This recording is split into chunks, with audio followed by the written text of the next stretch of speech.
Sir?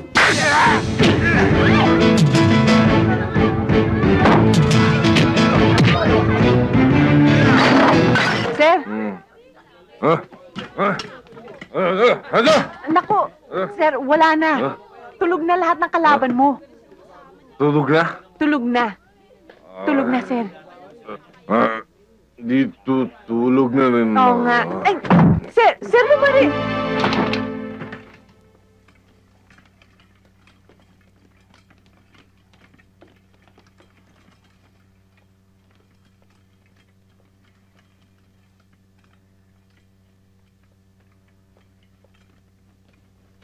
Kumusta na ho siya, Doc? Okay na. 60% ang chance niya para makasurvive. Kailan ho namin siya pwedeng makausap? Hindi pwede sa ngayon dahil sa unconscious pa siya dahil sa anesthesia. Siguro after 2 or 3 days. Kung hindi magkakaroon ng komplikasyon, pwede na siya magsalita. Kukuha ka rin lang ng mga tirador. Bang! Paano ka mabuhay yun? At isabit ka. At ipitin ka patiwarag. Sa kanilang leeg mo. Sino tuturo mong mastermind? Ako, hindi ba? Ako! Hindi ko naman pwedeng gawin sa iyo, Mr. Sanchez. Saka isa pa, hindi ko naman inaasahan na ganun katindi yung Inspector Gomez na yun, Ba't di mo inalam? Kumikilos ka nang hindi mo pinag-aaralan. Kung anong kalibre ng tutumbay mo. Ha? Kung ganyan ka ng ganyan, hahanap ako ng katapat niya. Sayang! Sayang ang binabayad ko sa'yo! Rappy, come on. Simmer down. Painit ka ng painit eh. You don't think sensibly na. Alam mo, yung loyalty ng tao, hindi nabibili ng pera yun eh. Ito si Gonzalo, tested na yun eh. Bata mo yan. Naalang-alang sa'yo. Kaya, Rappy, kung sumabit mo yun sa unang lakad niya, why don't you give him another chance? Baka sa susunod, who knows? Matuwa ka na. Ha? Hayaan mo, Mr. Sanchez. Ako na mismo ang kikilos para itumba ang pulis na yan.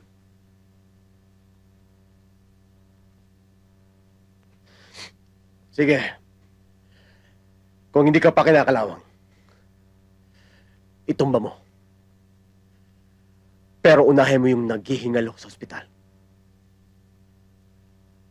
Gusto ko yung gilitan mo yung leg para tuluyan ng tumirik ang mga mata.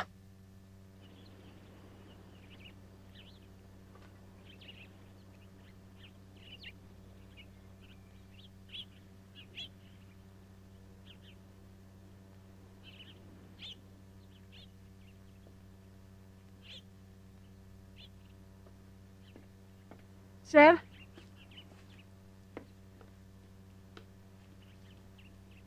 Sir, alam kong masama loob niyo sa akin. Wala akong nagawa para iligtas si Lisa. Wala kang kasalanan. Wala akong ibang dapat sisihin kundi mga taong may kinalaman sa pagkamatay niya. Alam ko kung gaano niyo kamahal si Lisa. Kung pwede nga lang, magpalit na kami ng pwesto eh. Kaya ko namang isakripisyo ang buhay ko para sa kanya. Talagang ganyan ang buhay. Panapanahon lang. Darating din ang oras nila. Hindi siguro. Kaya? Pagkain. Oo, yan na. Malamang siguro, pakanalang nila yun. Ha? Oo. Hop. Ay, ako na magpapasok.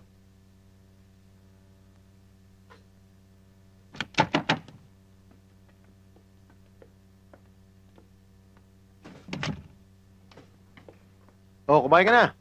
Para mamaya malinaw ang utak mo. Pagkausap mo si Kernel.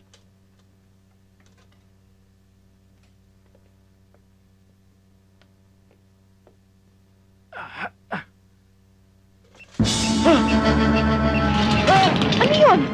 Ewan. Parang may sumabog pa siya ron eh.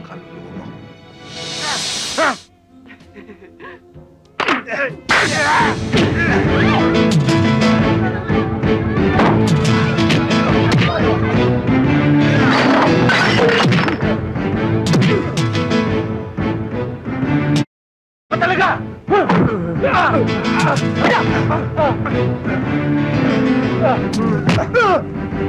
Sige,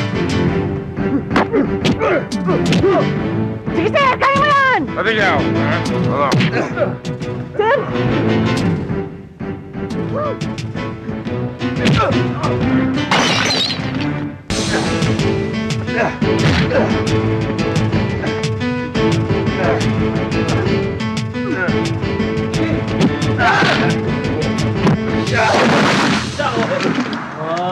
Sir! Sir! Sir! Sir!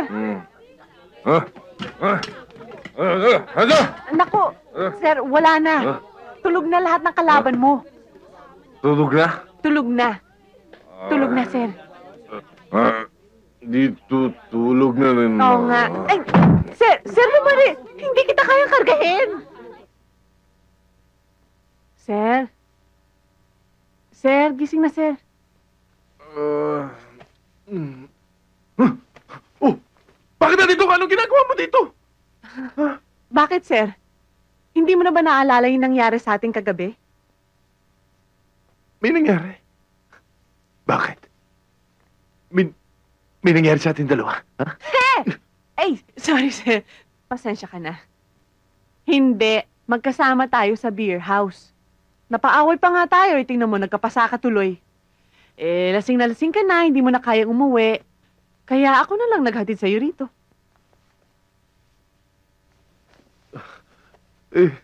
Sinong nagbihis sa akin? Di syempre, sir, ako. Tayong dalawa lang naman ang tao rito, ah. Ang ibig mo sabihin, ikaw ang nagpalit ng pantalon ko. Di syempre. Yung ano, na nakita mo. Ang alin, sir? Yung ano, Ah?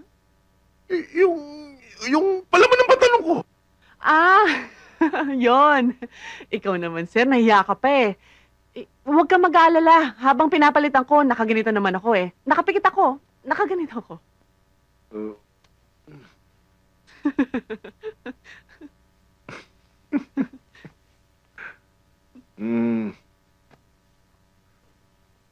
Pasensya ka na.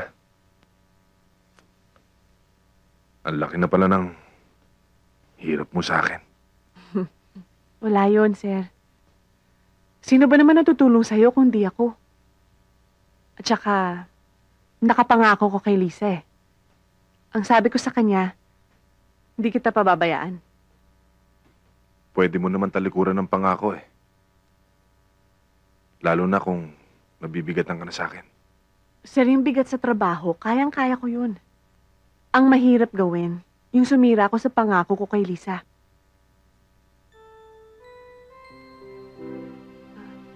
Bakit, sir? May dumi ba mukha ko? Kaya ganyan kayo makatingin? Wala. Oo nga pala, sir. Luto na yung pagkain nyo. Halika na, sir. Baka lumamig pa yun eh. Halika na, sir. Teka.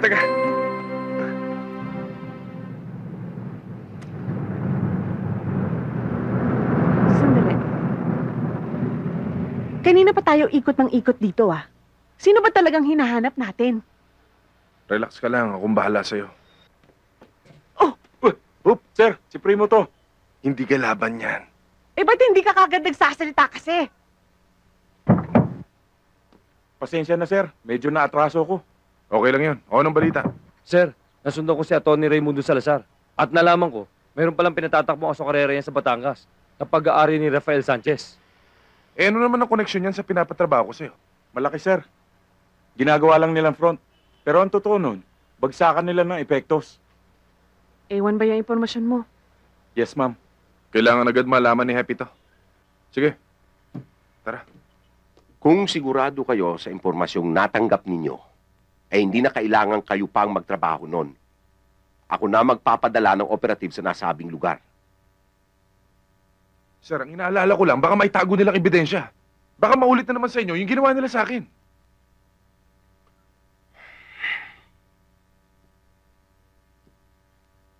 Anong binabalak niyong gawin? Napag-usapan na namin ni Sir yun. Isu-surveillance muna namin ang lugar. Paano mo maisasama si Dave? Suspendido yan. Sir, sa ikalilinaw ng kaso, nakikiusap ako sa inyo na pagbigyan nyo na kami ni Digna. At pinapangako ko sa inyo na hindi ako gagawa ng anumang bagay na ikasisira ng departamento.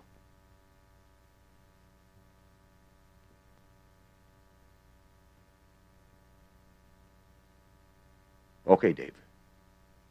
Gusto ko ring matulungan ka. Dahil naniniwala ako na wala kang kasalanan.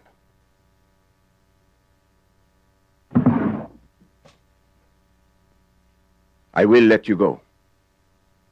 But remember, I'm laying my head on the line for you.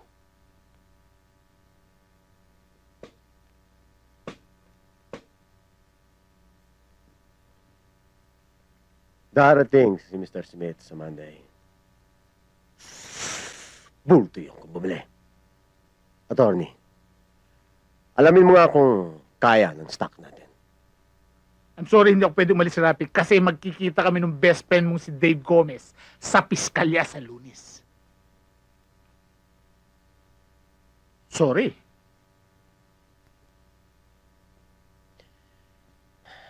Postpone mo muna. Ang importante, yung milyones. Milyones, ha? Nakikitain natin. Huwag mo masyadong intindihin yung pulis na yan. Dahil nakakasira siya ng diskarte. Nakakasira siya sa negosyo.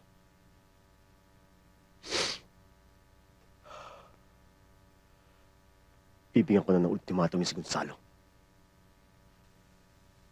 Na itumba yung pulis na yan.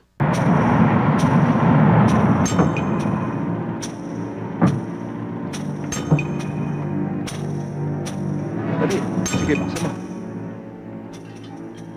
Paano to nakapadlock? Alis dyan.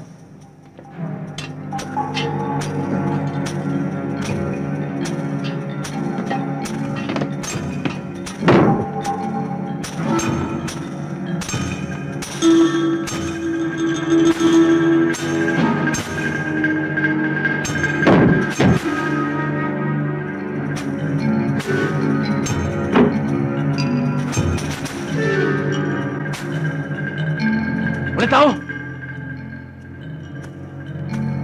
Tayo na!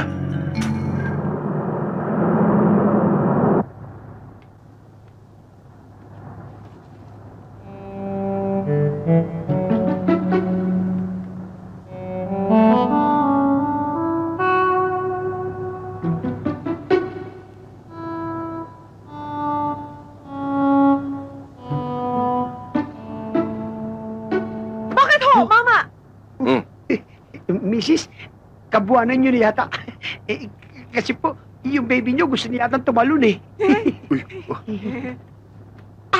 Mrs., buntis kayo? Hilot ako. Mura lang ako sumingil. Ay, naku, hindi pa ho ako manganganak. Manuel, tingnan mo tong anak natin. Hindi pa lumalabas. Ang likot-likot na. ikaw naman kasi pinaglihim mo sa hipon yan eh. Kaya mahilig lumukso. Eh talo yan sa paglilihin ng misis ko. Nasa loob pa lang ni Chan, baby namin. Nagbabasketball na. Kaya nga misis ko napapadribble pa eh. At talaga ho? Bakit ho? Saan ho ba piniglihi anak nyo? Sa basketball player, Robert Jaworski. Eh di magaling mag-basketball yung bata. Sinabi mo pa, nung bata pa siya, kapag nasa pakwanan kami, siya ang pinakamahusay mag-shoot ng pakwan sa tiklis. Kapag dilat ang dalawang mata niya, tatlong pakwan, shoot sa tiklis. Kapag isang mata niya, pikit, dalawang pakwan, swak. Kapag dalawang mata niya nakapikit, siyempre, hindi makashoot. Ganito yun. Napamalas nga lang ang buhay ng anak ko eh. Hindi nakapasa sa PBA. Eh, siguro nagmana sa'yo. Ponggok. Mama, ano ba kayo, ha? Bakit? Yung pakpak nyo, oh. Tumisingaw ang putok. Di nyo ba naano ang sangsang ng amoy nyo? Umalis na nga kayo, doon na lang kayo. Meron ba? Eh, tignan nyo. Amoyin nyo, amoy na amoy. Meron ka? O, ano pa nga ba? Gamutin nyo yan. Oo. Doon na kayo. Baho-baho nyo.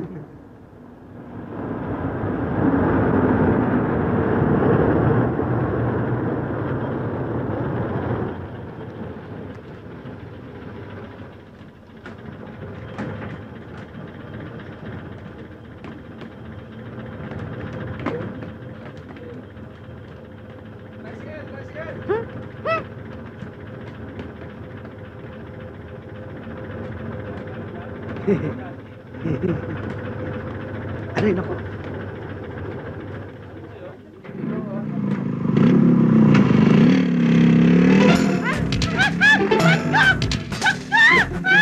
Pinawa mo! Ito rin!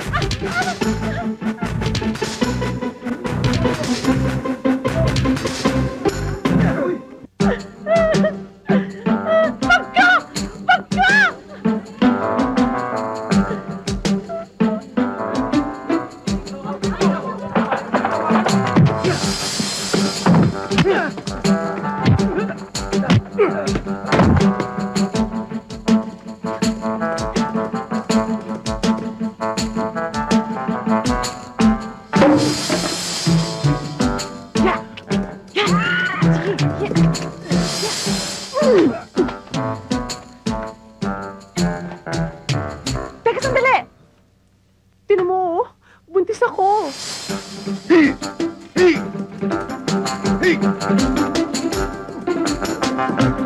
Oh, halika, pakinggan mo. Halika, lapit.